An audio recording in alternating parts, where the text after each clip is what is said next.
us. There you go. I know, right? All right, here we go.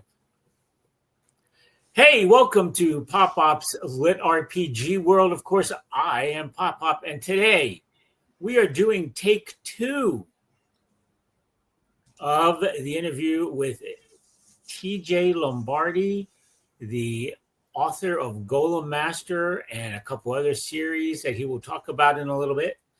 So, good morning, TJ. Good morning, sir. Thanks for having me on. Absolutely. It's my pleasure. I'm so glad that you are my first officially full-time or full-term interview. I did a little bit of a news brief with Jay Krause this morning since it's his anniversary of writing in his million words. Can't outdo yours. The first thing we're going to talk about is Jay is an awesome guy. I talk to him almost on a weekly basis now. He and I are messaging back and forth. So, yeah, I've loved getting to know Jay. I pick on him every day. but hey, I'm a boomer. It's what I do. So it's all good. You have reached 1.5 million words. Yes. So why don't we talk about that? You tell me what happens with that and how that got achieved and all that. Sure. So I started writing about 3 to 4 years ago. I had found LitRPG back in early 2017. I found it through Dr. Alaron Kong's The Land. But I found it through Audible, and I didn't understand what LitRPG was. So I was just listening to the story narrated by the amazing Nick Bedell and was blown away by his performance. I'm like, this is insane. Like, there are books like this now? Like, okay, give me more of them. But I still didn't understand, like, LitRPG was its own thing. I was just like, this story is awesome. When's the next book coming out? So, but that really planted a seed within me. Because back in 2008, when I joined the military, I started to write this fantasy story to deal with my frustrations in the military, to deal with, the day-to-day struggles I was finding. So I wrote 7 chapters of this story of this young kid who wanted to be a warrior, and he went and found a minotaur and did the hero's journey, the warrior's journey, and all that. But I shelved that because my career started to take off and I was getting busy. So when I found that audiobook, I was like, dude, you started a story years ago. Why didn't you ever do anything with that? And it took about, another 4 years after that audiobook for me to finally decide, you know what? I'm going to finally write that story. I'm going to go for it. And thankfully, I started to do a word count. And every word count, every chapter I would do, I would add to that word count over time. The original goal was just to write one story. That The Dying Breed was supposed to be the only story I was going to write, and then I was going to go on and do other things with my life. But I really found that I loved the writing process. I loved seeing my skills developed. I loved seeing the world come to life through my lens and my eyes, my vision.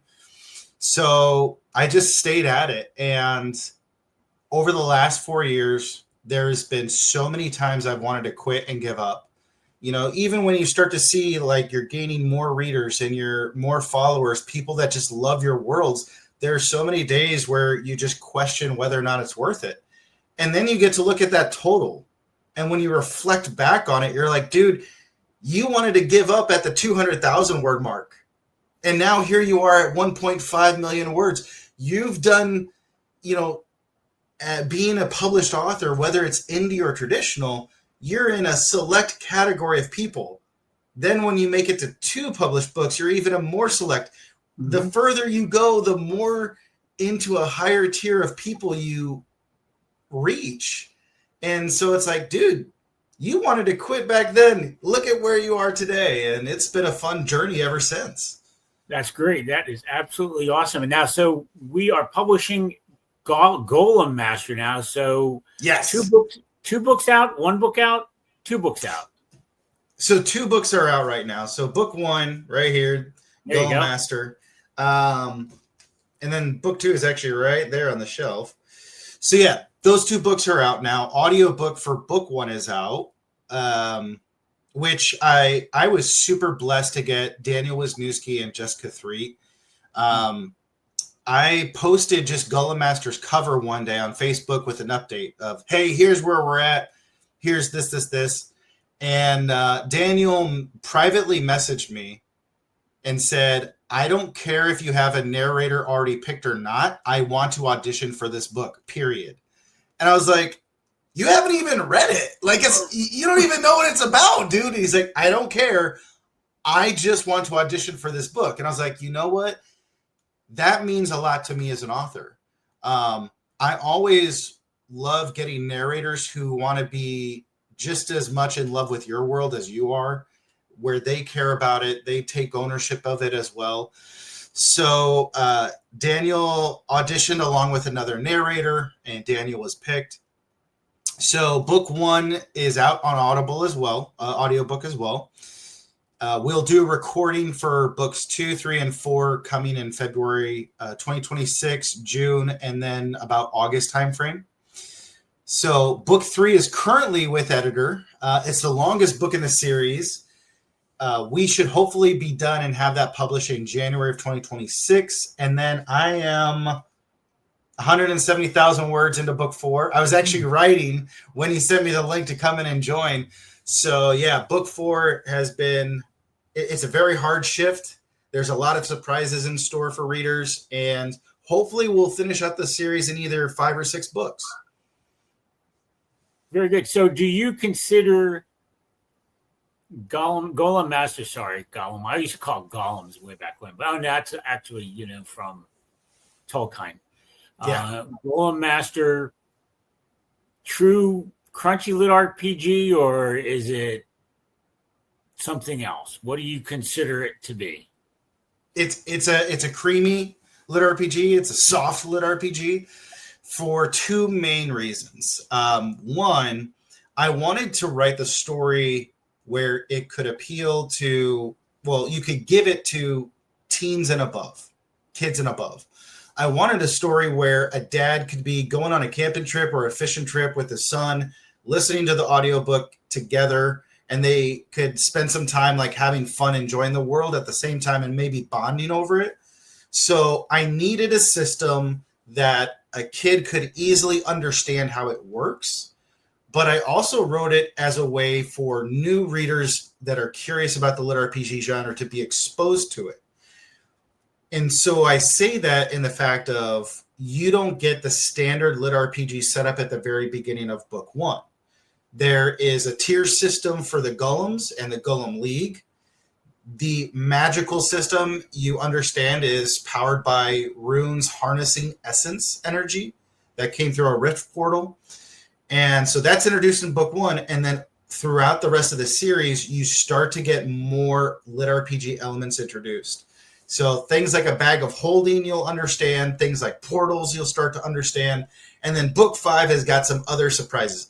Familiars, familiars are introduced into book 1. So a lot of these lit RPG elements are scattered across the series to help introduce the concepts to people. So I say it's a lit RPG because the mechanics are there.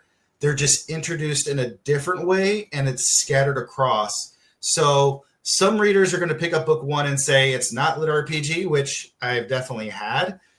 But a lot of other people who have been within the genre since the very beginning, we see the expansion of the genre, and it's like, no, this is lit RPG. It's just a different approach. You've got to give it a little bit of grace in that part, and just remember there's reasons behind the way that this is introduced, and it's just a different version of it all. Very good. I appreciate the concept. So it's not waking up on a field of grass with a system screen in front of you. So it's not Correct. quite that. So, yeah, no, it's not. It's, and that's where I think the system and the story have to be natural in nature. You can't force something into a story and expect it to work, right?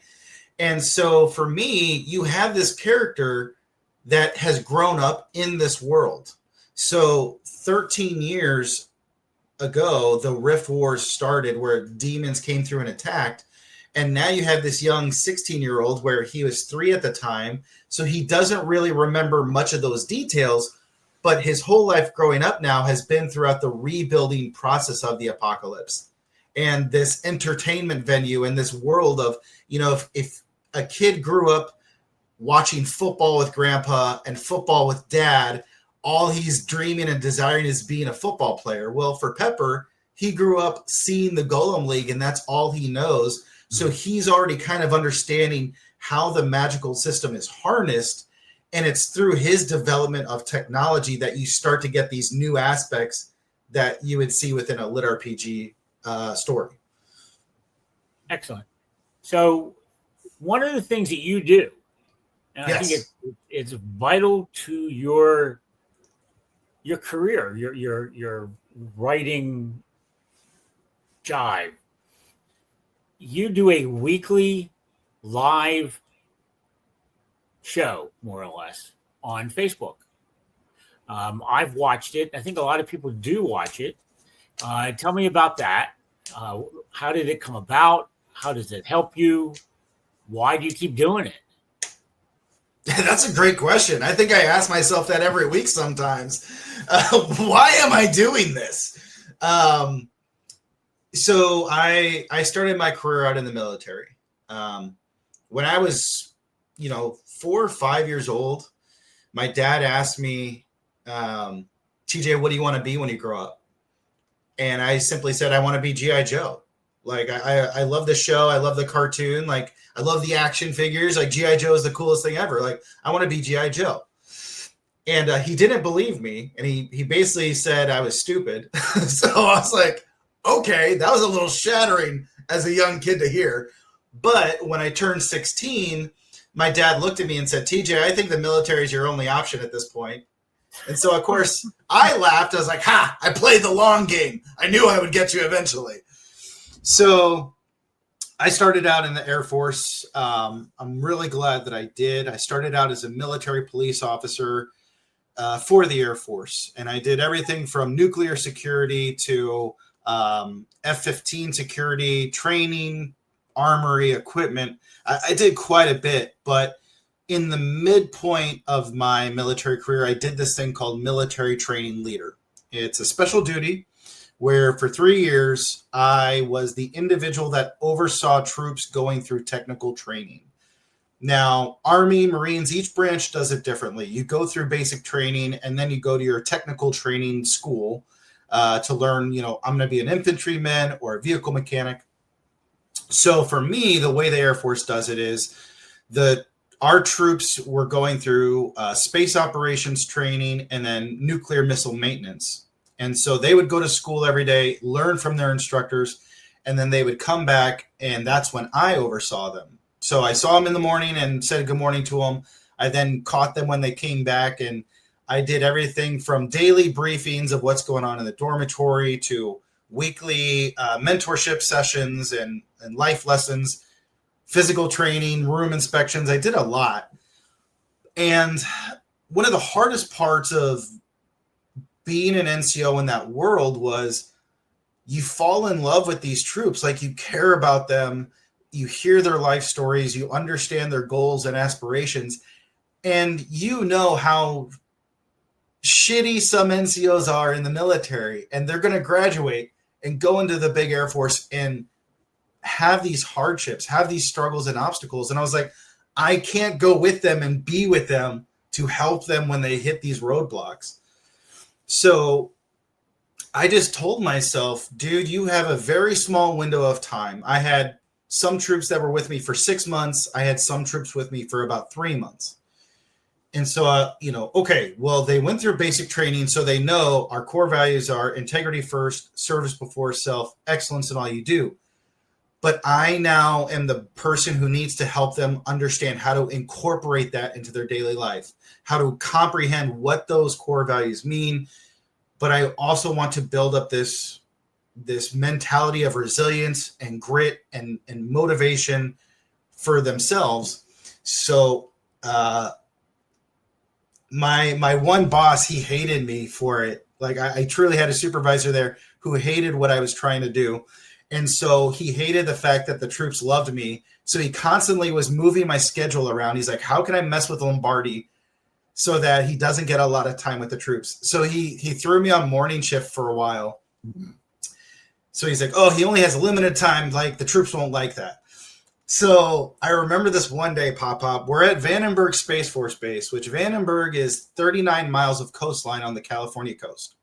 So when Elon Musk is firing his rockets off, he's either in Florida, Texas, or in California from Vandenberg, because when you look at California, there's this little notch on the bottom corner of it. And Vandenberg was chosen because if you launch to the poles, you can launch a rocket, and if it falls, it's not going to hit land. So that specific spot is very special. So that's where we were. So with the coastline, you had all the ocean mist that would come in and all that moisture that got trapped. So I remember there was this one morning, I walk outside, and the drill pad where we all formed up, it's illuminated by lights, but the cloud cover was so thick you couldn't really see anything outside that drill pad. So they're all waiting for me, and I walk around the far side completely. They don't even see that I'm there, and I just start walking from the field, and it's like the clouds are kind of wrapping around my body, and it was like the superhero entrance. It was the coolest fantasy scene I got to live out, and I scared the shit out of them for a minute, so that was fun. But every day I would go up there, and I tried to have a quote of the day. I tried to have a story of, think of this Medal of Honor recipient, think of what he went through. Something that could instill within them the pride of what they're doing, the sacrifice of what they're doing, and how important their job truly is. And I remember as we did our first interview, I started to reflect back, and I thought of some stories. And I had this one troop who came to me one day during his lunch break, because they would come back to the dorms for lunch or whatever. And he came up and he knocked on my door, and I was like, yeah, man, what's going on? He's like, Sergeant Lombardi, I wanted to tell you something. I was like, okay, well, what's going on, man? He's like, I hate your morning announcements. They drive me nuts because I'm so tired. All I want to be is in bed. And you are out on this drill pad just with so much energy, and like your volume is up to 38 when it should only be at 10 tops. It drives me nuts. It drives me nuts that you're so energetic in the morning. And I was like, okay, well, this is a very weird thing to tell me right now, dude. Like, why are you pissed at me? He's like, well, I went to school today, and my instructor could see that something was bothering me. And he asked me, what is going on? And I said, I don't understand Sergeant Lombardi. He is this. And the instructor was like, do you think Sergeant Lombardi is doing that for you? And the kid kind of stopped, and he's like, well, I don't know.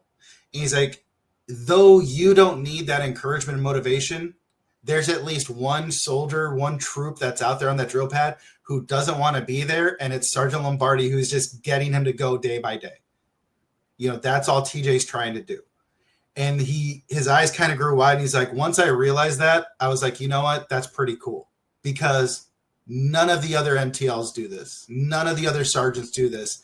And now that I realize it, every single day you keep showing up for us. And that's pretty cool. So for me, that's just how I was every day. I had troops that were struggling with suicide. I had troops that were going through divorce, financial hardships. I had a troop, his kids were taken away from him by DHS because of a false accusation based off of his wife. Like his wife had made a comment, and another person reported the wife, and so the kids were taken away.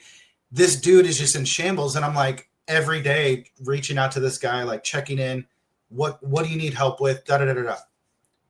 So that was just how I was constantly trying to motivate others, but I found myself also needing this motivation, like the days that I wanted to quit and give up. And so when I transitioned into writing, and I'm going through this process of, why is this worth it? What is this for? What are we hoping to accomplish? days that I wanted to quit, I would find these videos and I would find the same things that motivated me in the Air Force. And I said, well, TJ, why would we stop being who we are? If this is what's motivating us today, there's another person out there in the world who also just needs to hear this and needs to know that they're not alone. You know, if they find TJ and are like, holy shit, TJ is going through the same thing I'm going through, but TJ's not quitting, TJ's not giving up, then I shouldn't give up either. And so I started these weekly updates of, hey guys, here's the writing. Here's how many words we got in. Here's how far along we are in the process. Here's what's going on in the world. And also here's some motivational stuff that helped me get through my week. Or here's some stuff I found and these are my thoughts on it. And hopefully this is what gets you going. And yeah, it's been crazy to see that I've been doing this it's been close to 2 years now that I've done live updates, weekly updates.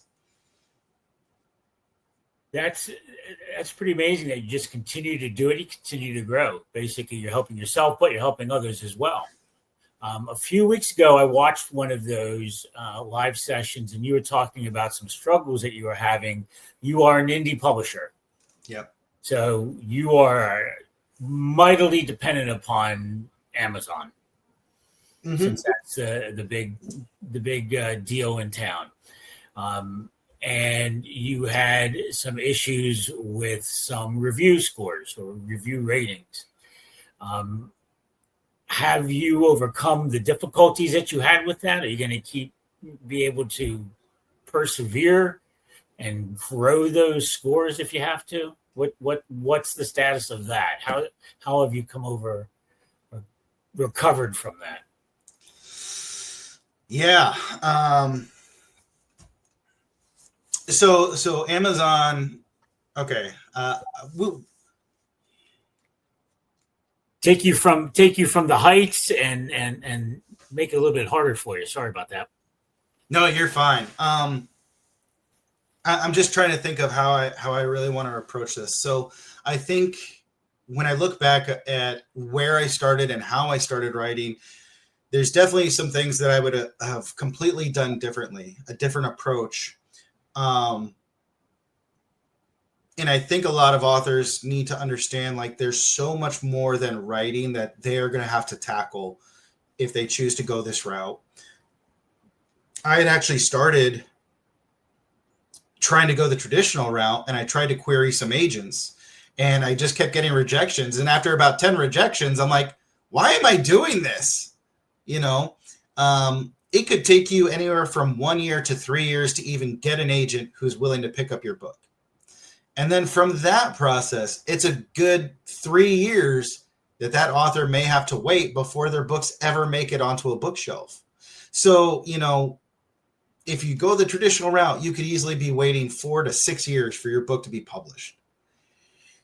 For me, I was like, I don't want to wait that long. Like, I want to get my book out there. This is exactly what I want to share with the world. And I just threw it on Amazon. And granted, I didn't really expect to be, you know, doing this full time and pursuing this, right? There's just that one story and that was going to be it. So now as I've grown, I've got 10, 11 books across 3 different series. One of the things that new authors need to understand is if they're going down this venture, you really need to grow a followership and readers and build that up as much as you can. And it really isn't going to be your friends on social media or even your family. I think a lot of people look at, I've got 1,000 friends on Facebook or 2,000 followers on Instagram. You know, they're all going to pick up my book. And it's like, no, maybe 5 of those people will. One of them will probably be your mom. The other one will probably be your wife or girlfriend. And, you know, maybe grandma, because they love you so much. But having to build that followership and that readership is something that, you know, you really need to start working on as well, because you have marketing and advertising and all these other things you need to factor in. Amazon is the evil that we can't really ignore. Even if you go the traditional route, your traditional publishers are working with Amazon because of how large it is. and the mass draw and reach. Our genre, specifically the LitRPG, has a huge foothold within Amazon because of Kindle Unlimited. That's where a vast majority of our readers are, and then on Audible. So with that, you really have to figure out what's, how do I tackle this animal?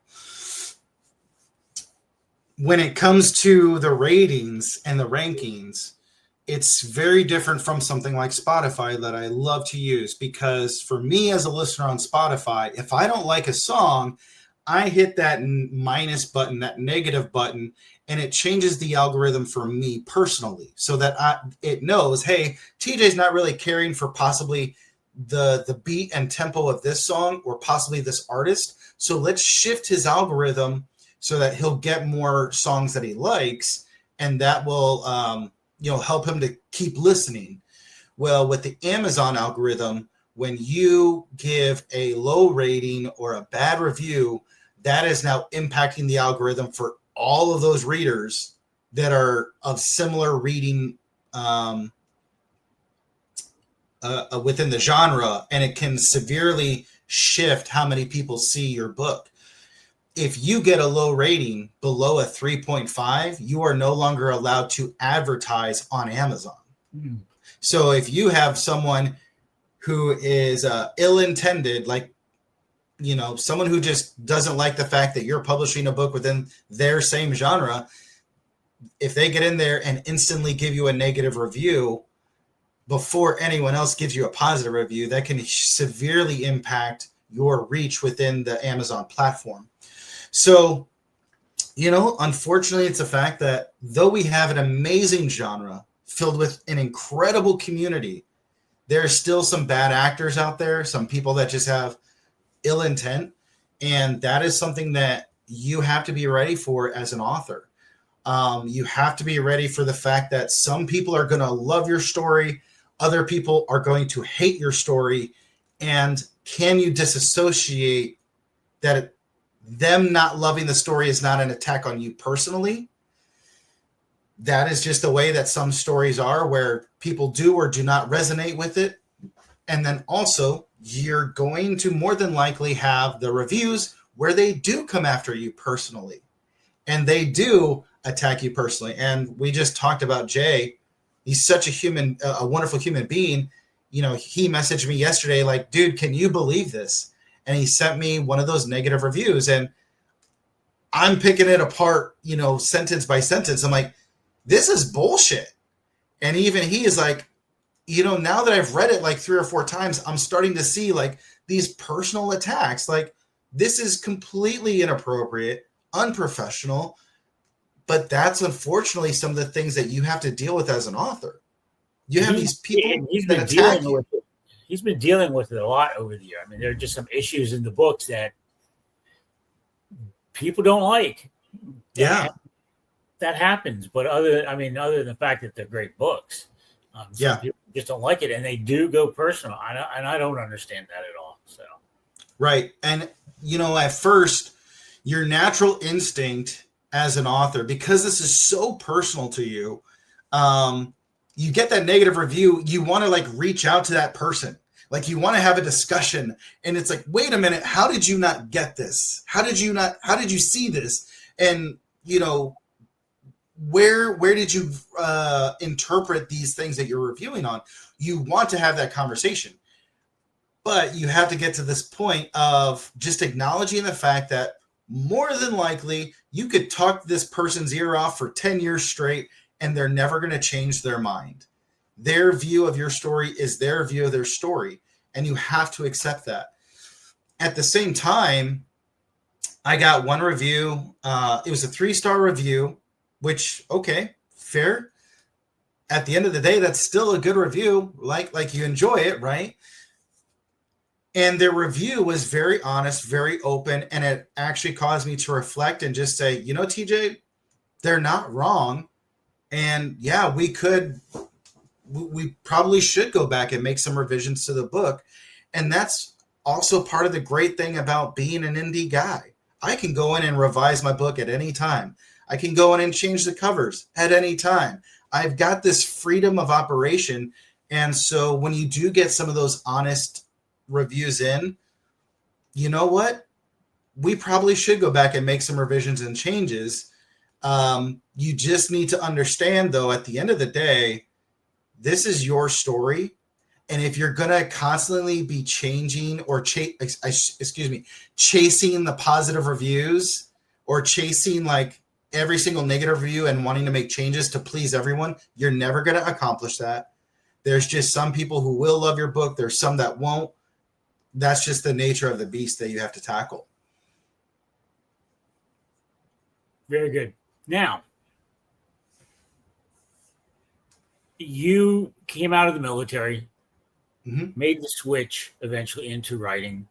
Who do you feel are your muses when it comes to writing? Obviously, Dr. K, since he brought you into it with the land, as he's done with so many.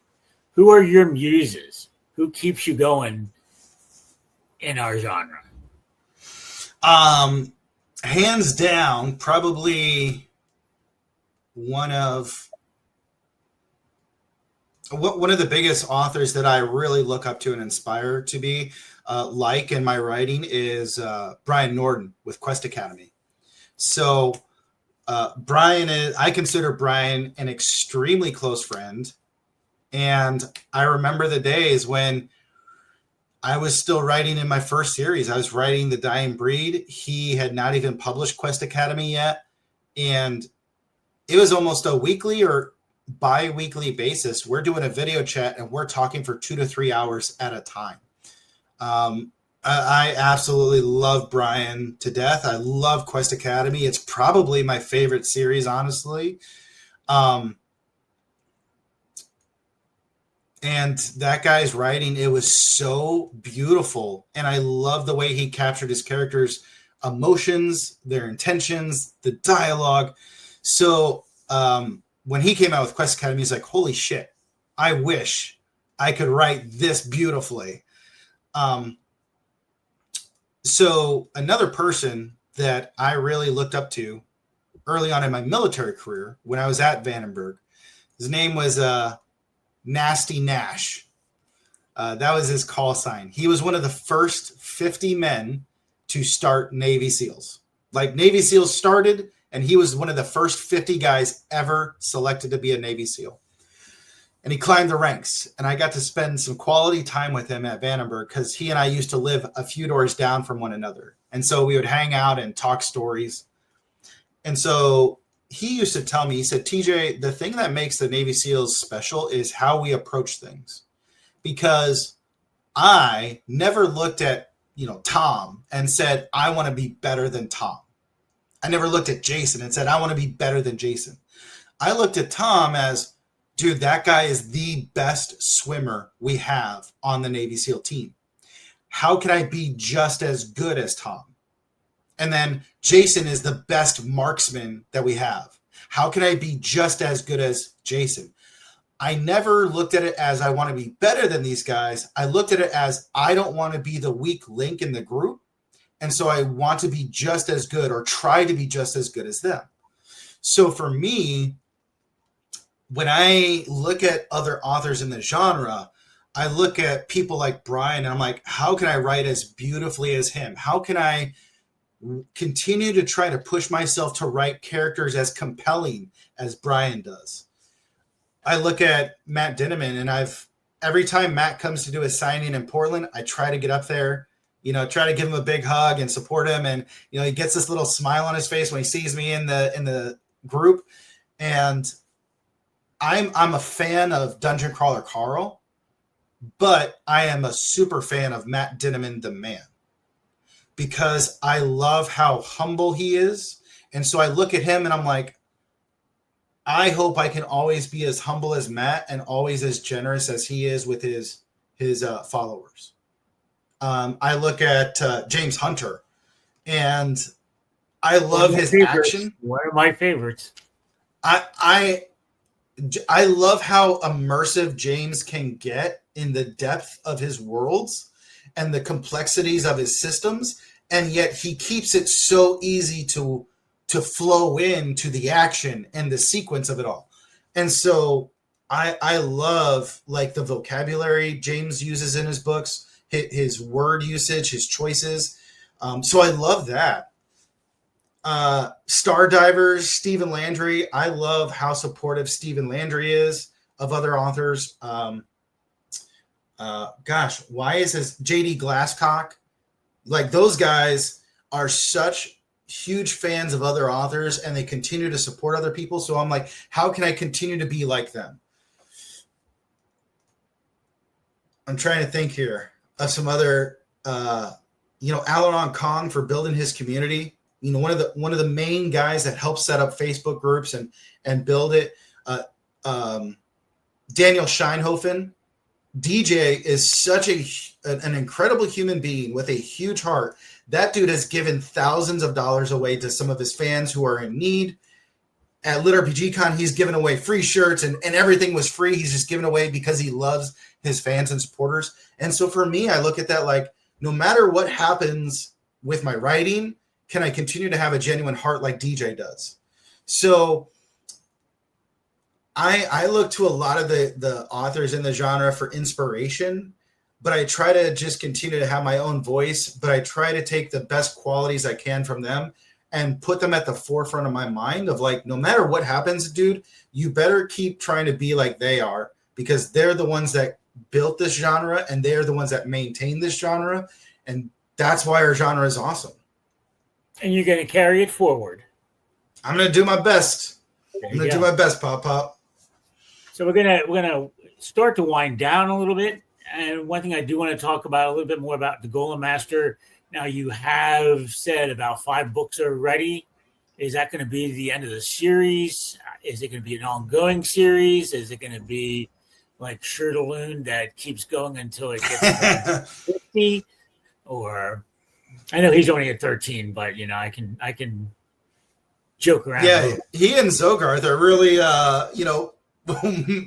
doing their best to keep going. And this is not a knock on anyone who does serial stories and just keeps endless writing. I believe that every story should have a natural arc to it. And I believe there are some books that the author is enjoying the benefits of their writing. And sometimes stories are dragged on longer than possibly what that natural arc would allow for. For me, Golem Master in my mind originally was 3 books in length. As I started to get further into Golem Master, the story completely changed from what it was. And thankfully, it was a few readers on Royal Road that helped me out with that. One of the main complaints was they didn't like how much I was beating up on the main character because it is a post-apocalypse and there are some coming-of-age lessons. There's a lot of hardships that he's dealing with and trying to balance throughout the story. So I started to shift that and start to come a little bit lesser of the beating up from book 1. But then I realized how the story could really be expanded upon. So book 2, for example, was not supposed to happen at all. I had gotten into chapter 2 and I'm writing it. Pepper is spending some time with his dad and his dad just says one thing. His dad suggests something and I hit that bunny trail as hard as possible because I loved the concept. And I said, in my mind, it's like everyone who's an adult more than likely had to experience this in life. And for those kids and teenagers who are kind of coming into this time frame within their life, they're more than likely going to experience it. So it's going to be a great way for the reader to connect to the story and understand these frustrations. And it was so much fun bringing in these new characters and getting to live out this dynamic, this living situation. So book 2 was pretty much a filler, but what was also great about that is it allowed me to foresee what the future was going to have happen. So book 4, where we're currently in, is now everything that came about because of book 2. book 5 is going to be the place that I've always wanted to get to within the story. And that's where I love the conclusion that book 5 and possibly book 6 should bring us. It's going to be a hard reset for a lot of things because it needs to naturally happen. Like I said at the beginning, there's a lot of things that get trickled in, and book 5 is really the culmination of where we're trying to get to, and I'm excited for. So is there going to be 5 or 6 books? That really depends on how much scale I bring into book 5. Book 4 and book 3 are basically at 200,000 words. They're the longest books that I've ever written. And that's where, if I can fit everything into book 5 that I want to, then awesome. If it gets to that point where I feel like we need to have a book 6, then I'll do that, because I don't want to overwhelm the readers with so much. And there is an idea of something that could happen after book 5, because as Matt Dinniman and a lot of other authors have talked about, you have to give your readers what you promise them. So, Golem Master, you start out, what is the promise? Pepper wants to be a Golem Master. So at some point, we need him to become a Golem Master. That is the promise I gave you all at the beginning of the series. So the question of the book 6 is, what happens if he achieves that? Or when he achieves that? Is there a life? Is there something else that happens after that that we can really explore? Because that natural arc, as I talked about, I believe great stories are the ones that truly have an ending. The ending where the reader is like, oh my God, I'm fulfilled. I love this. I finally got to see the full accomplishment and achievement, that path that is now secured. Oh, that was such a great ending. But what if this had happened? And the reader then gets to kind of have this time where they can mentally imagine and envision other side quests or side stories, other options for it to continue on. I think that's why Star Wars was so great when it happened, because it gave you a conclusion, but then it left you asking more questions of like, well, tell me more about the Force and the Jedi and the early years. And then, of course, you're like, well, shit, we can make money. So, of course, George did what he did. But that's where I think that natural arc needs to come. Can I give you and deliver the promise I told you? Can I give you the fulfillment you want? And then can I leave you with a sense of wonder of, okay, Pepper's story was awesome. What about Zeckler's story now? Or what about Stephen Landry's story? The thing that I love about Golem Master is, though there's a natural ending that will probably come in about 5 or 6 books, when you go through the book, at the very back of the book, you'll see there's a section here. There's 47 characters in the book where I call them the cast. Out of those 47, I believe it's 38 are LitRPG authors or narrators. And so, you get to kind of flip through the back and, here's Eric Uglin and Benjamin Kirai's portion. And, I basically tell you, here's where I ran into these guys, and here's where I got to spend time with them and get to know them and how awesome they are as people. And then also, here's their awesome books that you can go check out. At the beginning, who's that on your shirt right there in the middle? Is that Ryan Maxwell? Yep. So you have You have Ryan Maxwell. So he is a character in Golem Master. You have Stephen Landry. You have Christopher Brandon Bernard, who is the Golem Master. You have Q, and then you have Kyle Wilkinson. Right. So Pepper's at the very bottom. Pepper is not a real person. He is the one made up. But all of these individuals are my Patreon members. And so that's where I wanted to make sure I gave them all characters. So I had their art done by my illustrator as another way to say thank you to the Patreon members and support them. So, at the very beginning of this book, there's a dedication. And I would encourage everyone, if you pick up Golem Master, please read the dedication, because this book is dedicated to the LitRPG community. You know, I would not be here as an author if it wasn't for all of the amazing people I have met within LitRPG. And, you know, the life lessons that have been shared with me, the times where you make those phone calls in the middle of the night and you're just having a rough day and that other author is there to help you out. You know, the community members like Evan Durham and Jay Taylor, you know, the people that built it, this story is dedicated to this community because I'm truly grateful and forever changed from it. So Golem Master has been truly a love child, a love work of mine. And as Daniel Wisniewski said when he finished narrating it, he's like, this is a love letter to the genre. So Golem Master has got 5 to 6 books planned. The amount of characters and people thrown into this book from the community is over 8 pages in length. There's just more and more people. Pop is getting a character coming up in book 5.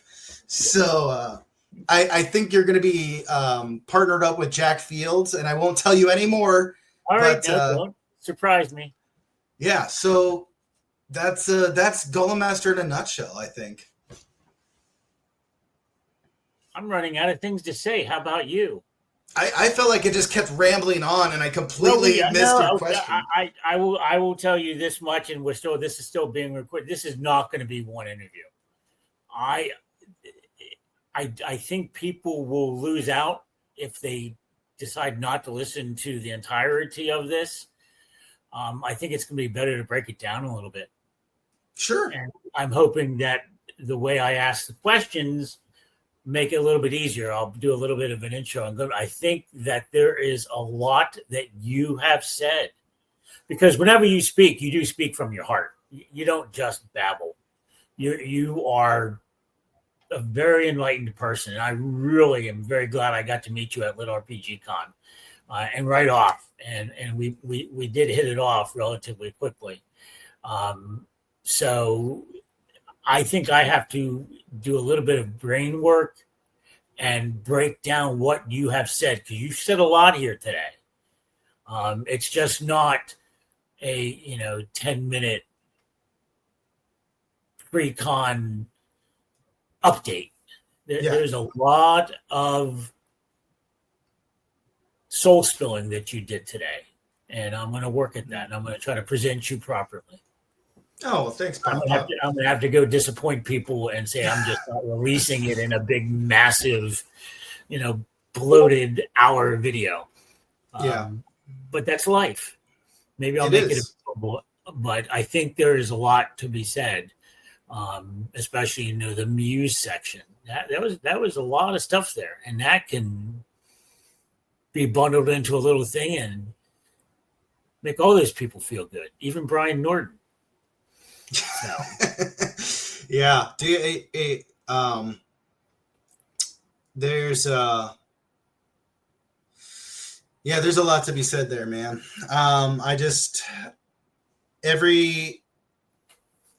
So we just did a massive LitRPG sale, and huge shout out to JJ for putting it together. Yep. Right.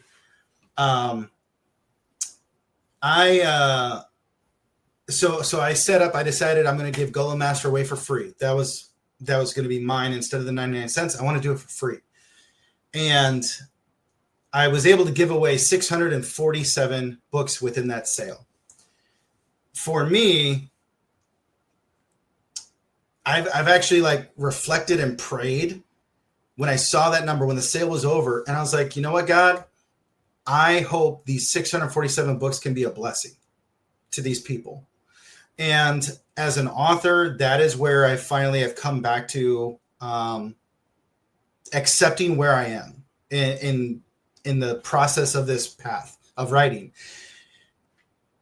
Our sole job at the end of the day is to entertain people. And for me as an author, I am continuing to try to put that thought at the forefront of my mind as well of how can I be a blessing to a reader today? What can I do to make a reader feel special? What can I do to help them? And so I have gotten to this point where I just love giving my books away. I have been blessed with a career where, granted, I work a 9-to-5 job. It pays the bills, but I am in no rush of needing to make income from writing. So I get to have the cool thing of giving books away for free, or, as cheap as I can make them for people. And I had one reader, she messaged me and she said, I want you to know I found Golem Master audiobook. I picked it up. I absolutely love it.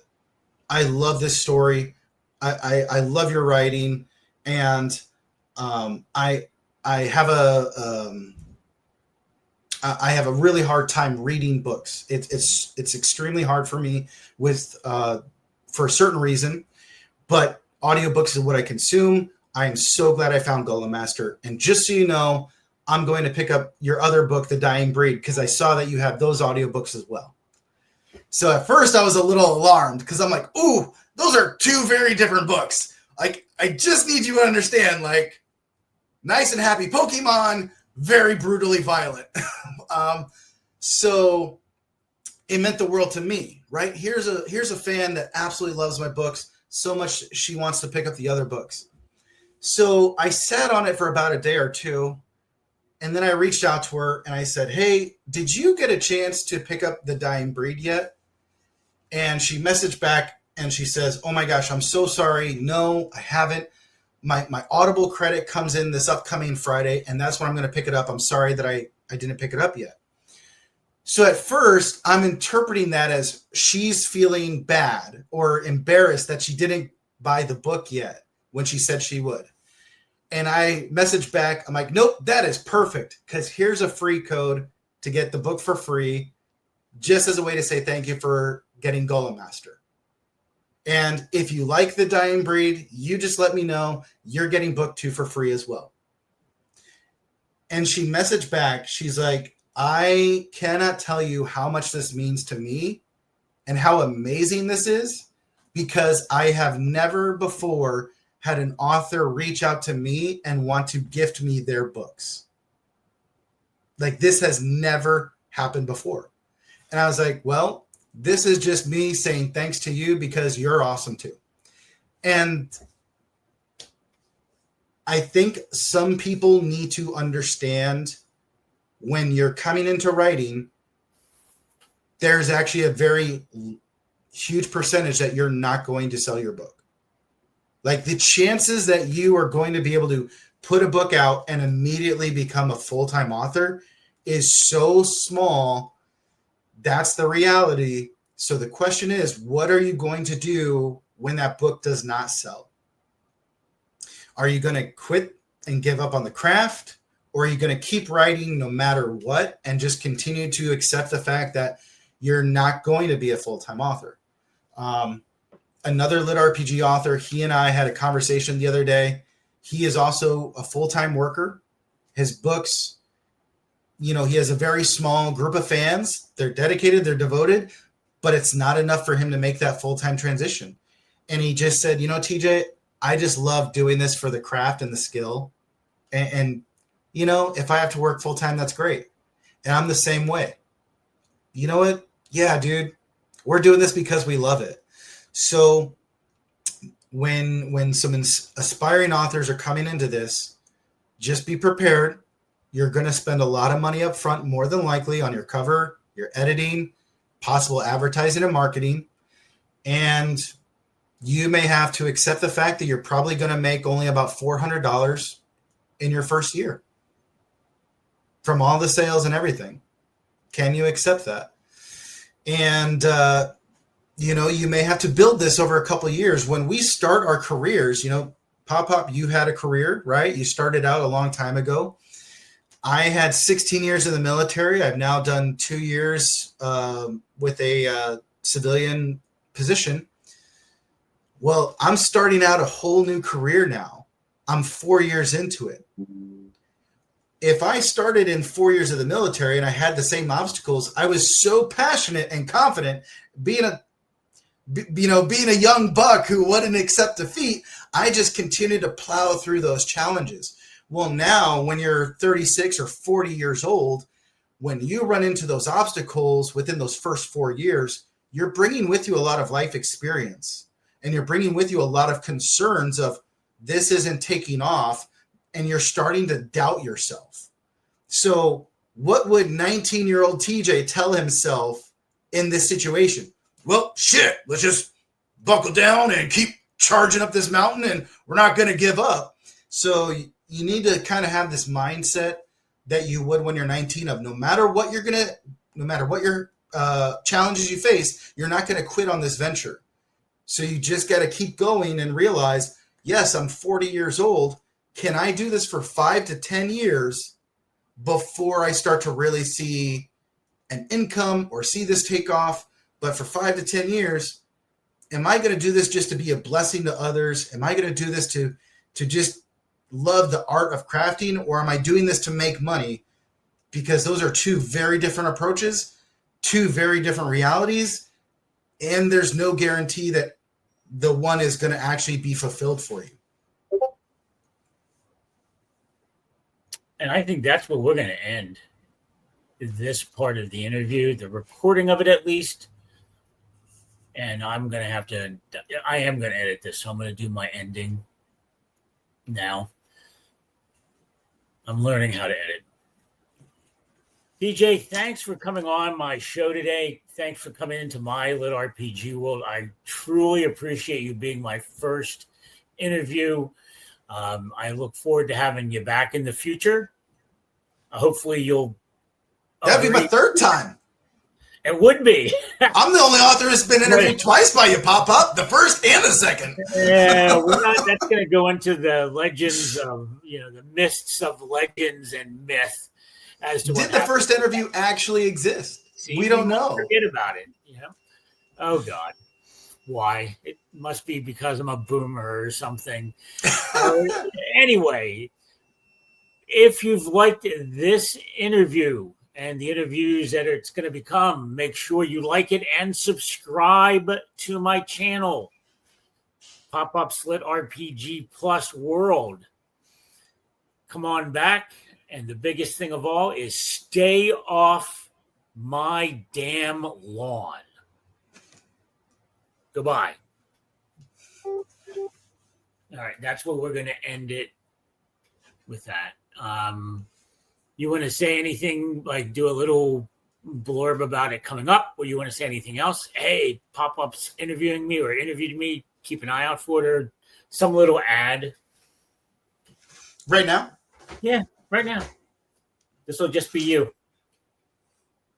Hey, everyone. I am TJ Lombardi, author of Golem Master and a few other books.